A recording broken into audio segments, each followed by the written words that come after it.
बिस्मिल्लाहिर्रहमानिर्रहीम। अस्सलाम वालेकुम, वेलकम बैक। आज की वीडियो का टॉपिक है सेंटेंस करेक्शन। टॉपिक से ही पता चल रहा होगा कि आज की वीडियो में हम लोग सेंटेंसेस को करेक्ट करने वाले हैं, यानी जो भी उनमें मिस्टेक्स मौजूद होंगी उनको आइडेंटिफाई करके उन सेंटेंसेस को हम करेक्ट करेंगे। आज की वीडियो खास तौर पे मैं इसलिए बना रही हूँ कि हम लोग इतनी सारी वीडियोस में इंग्लिश के स्ट्रक्चर्स को सिखाते हुए आ रहे हैं। इंग्लिश के जो बेसिक स्ट्रक्चर्स हैं, सेंटेंसेस हैं, पार्ट्स ऑफ स्पीच हैं, हम लोगों ने बहुत सारी चीज़ें सीख ली हैं। तो अब वक्त है कि हम एक टेस्ट करें कि हमने आखिर क्या सीखा है और कितना सीखा है। तो वो किस तरह से पता चलेगा? जब भी हम सेंटेंस में अपनी मिस्टेक को आइडेंटिफाई कर लेंगे। और ये चीज़ इसलिए भी ज़रूरी है कि आप जब कोई भी राइटिंग लिख रहे होंगे, कोई भी पैसेज लिख रहे होंगे, कोई भी ऐसे या फिर प्रेसी जो भी आप लिखना चाहें वो लिखेंगे, तो वहाँ पर भी फिर आपसे मिस्टेक नहीं होगी। जब आपको ये चीज़ पता होगी कि कहाँ क्या चीज़ लगानी है और कौन सी टर्म को यूज़ करना है। तो आज के सेंटेंसेस देखेंगे और फिर उनमें से मिस्टेक्स को आइडेंटिफाई करेंगे ताकि हमें ये बात पता चल सके कि हमने कितनी इंग्लिश सीखी है। तो हमारे पास सबसे पहले फर्स्ट सेंटेंस है, it is कामरान्स and Zeeshan's office. इसमें सेंटेंस में मिस्टेक बज़ाहिर तो कोई नज़र नहीं आएगी। अगर आप फर्स्ट रीड देंगे तो आपको ऐसा लगेगा कि सेंटेंस जो है वो बिल्कुल करेक्ट है। लेकिन जब आप पॉजेसिव केस की बात करते हैं, अभी एक दो प्रीवियस वीडियो में ही हम लोगों ने इस बात को डिस्कस किया है कि हम अपोस्ट्रोफी को किस तरह यूज़ करते हैं। तो यहाँ मिस्टेक है अपोस्ट्रोफी में। अपोस्ट्रोफी की में जब पोजेशन की बात आती है तो वहाँ पर अगर दो लोग पोजेशन को शेयर करते हैं, जैसा कि इस सेंटेंस में है कामरान एंड जीशान, तो जब भी दो लोगों के पोजेशन की बात आएगी तो जो सेकंड नेम होगा हम वहाँ पर अपोस्ट्रोफी को यूज़ करेंगे और फर्स्ट नेम के साथ यूज़ नहीं करेंगे। इसलिए इस सेंटेंस में मिस्टेक है कि यहाँ पर हमने कामरान नहीं लिखना था, हमने लिखना है इट इज कामरान एंड जीशान्स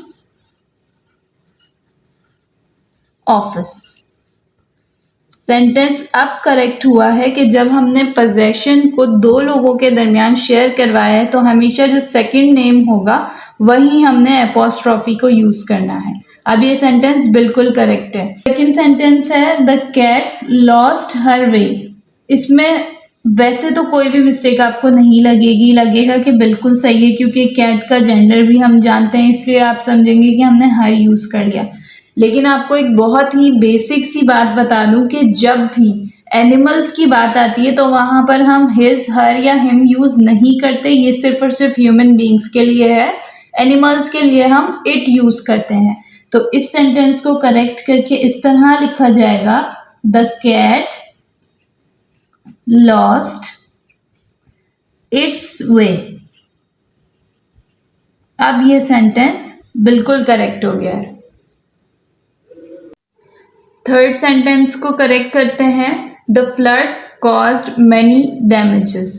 इसमें जो द फ्लड कॉज है ये बिल्कुल करेक्ट है, हमें करेक्शन करनी है मैनी डैमेजेस में। इंग्लिश में कुछ वर्ड्स ऐसे होते हैं जो कि सिंगुलरली डिफरेंट मीनिंग देते हैं और अगर हम उनका प्लूरल देखें तो फिर वो डिफरेंट मीनिंग देते हैं। जैसे कि हम अगर कस्टम की बात करें तो जब हम सिंगुलर कस्टम कहते हैं तो उसका मतलब होता है रिवायत।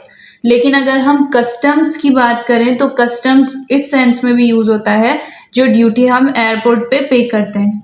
तो अब इसी तरह यहाँ पे डैमेजेस की है प्रॉब्लम कि डैमेजेस जब सिंगुलर में डैमेज देखेंगे तो वो नुकसान है जो कि अनकाउंटेबल है, और अगर यहाँ डैमेजेस की बात करें तो इसका मतलब ये है कि किसी भी नुकसान में जब अजाले के तौर पे कोई रकम को दिया जाता है या उसको उसकी भरपाई की जाती है तो उसे हम डैमेजेस कहते हैं। तो यहाँ पे हमें, क्योंकि फ्लड कॉज मैनी डैमेजेस, तो यहाँ पे हमें नुकसान वाला ही चाहिए जो कि अनकाउंटेबल हो।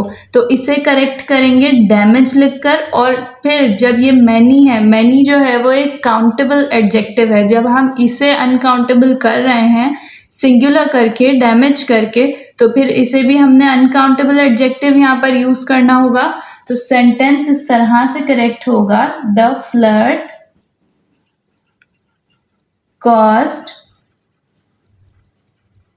मच, मैनी की जगह हम मच, क्योंकि मच अनकाउंटेबल है, एडजेक्टिव डैमेज। नेक्स्ट सेंटेंस को देखते हैं जो कि है हर वॉच वर्ड्स $90। अब इसमें सिर्फ एक वर्ड जो है वर्ड्स, इसमें मिस्टेक है। यहाँ पे ये क्या है, इसे हमने वर्ब के तौर पे यहाँ यूज कर दिया है, हालांकि जो वर्थ वर्ड है वो एक एडजेक्टिव है। तो सेंटेंस इस तरह से करेक्ट होगा, हर वॉच इज वर्थ $90। जस्ट हमने इस वर्थ में करेक्शन करनी है। कभी कभी ऐसे इतने इजी सेंटेंसेस होते हैं और उनकी करेक्शन भी बहुत इजी होती है, लेकिन हमें आइडेंटिफाई करना मुश्किल हो जाता है सेंटेंस में मिक्सिंग होने की वजह से, कि सेंटेंस काफ़ी कॉम्प्लेक्स है, बड़ा है, तो इस वजह से हम देख नहीं पाते हैं बहुत इजी सी मिस्टेक को भी। फिफ्थ सेंटेंस है हमारे पास, if you work hard you will qualify the exam. अब इसमें दो क्लॉजेज हैं, डिपेंडेंट क्लॉज और इंडिपेंडेंट क्लॉज। अब यहाँ पर ये देखना है कि जो इंडिपेंडेंट क्लॉज है उसमें फ्यूचर की बात हो रही है, you will qualify the exam. Will से मुराद ये है कि ये फ्यूचर की बात कर रहा है, तो फिर डिपेंडेंट क्लॉज भी उसके मुताबिक होनी चाहिए, हमें फ्यूचर की स्टेट होनी चाहिए इसमें भी। लेकिन यहाँ पर है इफ़ यू वर्क हार्ड, अगर तुम मेहनत करो, तो यहाँ पर ये प्रेजेंट की बात कर रहा है, लेकिन यहाँ पर फ्यूचर की बात होनी चाहिए अकॉर्डिंग टू द सेंटेंस। तो सेंटेंस इस तरह से करेक्ट होगा, if you will work hard, यहाँ पर हम विल की एडिशन करेंगे, if you will work hard comma you will qualify the exam. एक चीज सेंटेंस में हमेशा करेक्शन करते वक्त ये देखनी चाहिए कि वहां पर जो सेंटेंस की through out the sentence state एक ही रहनी चाहिए, या तो प्रेजेंट या फिर पास्ट या फिर फ्यूचर। अब इसमें दो तरह की स्टेट्स हो रही थी, इसलिए सेंटेंस जो है वो करेक्ट नहीं था, लेकिन अब हमने यहाँ पे फ्यूचर की स्टेट कर दी है इसकी, तो अब पूरा सेंटेंस बिल्कुल करेक्ट है। सिक्स्थ सेंटेंस को देखते हैं, his house is costlier then you. यहाँ पर बात हो रही है कि हाउस का कंपैरिजन कर रहे हैं, लेकिन देन यू से मुराद ये है कि हम किसी इंसान को कह रहे हैं, तो इस तरह से इसे करेक्ट करेंगे, his house is costlier then your house. क्योंकि चीज की किसी भी, अगर हम मटेरियलिस्टिक चीज की कंपैरिजन करते हैं तो फिर उसे किसी चीज के साथ ही करना चाहिए। हमने ह्यूमन बीइंग के साथ कंपैरिजन कर दिया था, इस वजह से इस सेंटेंस में मिस्टेक थी। सेवेंथ सेंटेंस है हमारे पास, he plays piano but not guitar. यहाँ पे बहुत ही माइनर सी मिस्टेक है कि हम लोगों ने आर्टिकल्स का एक लेक्चर डिस्कस किया था जिसमें हमने कहा था कि जो आर्टिकल द है वो हमेशा म्यूजिकल इंस्ट्रूमेंट से पहले यूज होता है। तो इस सेंटेंस को हम इस तरह लिखकर करेक्ट करेंगे, he plays the piano comma but not the guitar. हमने बस क्या किया है कि आर्टिकल की एडिशन की है द की, ताकि यहाँ पर सेंटेंस को करेक्ट कर दें। 8th सेंटेंस है, the dog barked loudly and ran fastly.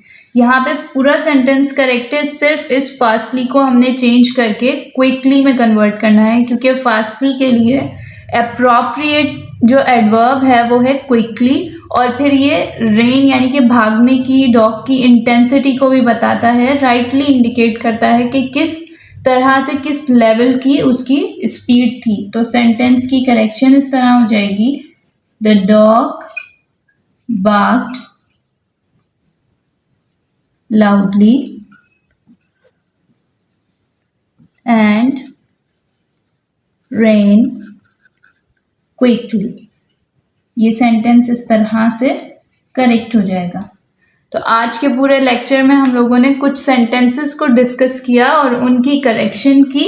अब आप जिस भी तरह से जो भी सेंटेंसेस पढ़ा करें उनमें देखा करें कि अगर कोई मिस्टेक है और कोशिश करें कि उनको आइडेंटिफाई करके करेक्ट कर सकें, या फिर कोशिश करें कि सिर्फ उनको आइडेंटिफाई ही कर लें और फिर उन पे रिसर्च करके आप उन्हें करेक्ट कर सकते हैं। इस तरह से आपकी हेल्प होगी जब भी आप कोई पैराग्राफ रीड कर रहे होंगे, या फिर स्पेशली जब आपने कोई भी चीज़ लिखनी होगी तो उसमें इस चीज़ की बहुत ज़्यादा हेल्प होगी और आपकी मिस्टेक्स बहुत कम से कम होंगी।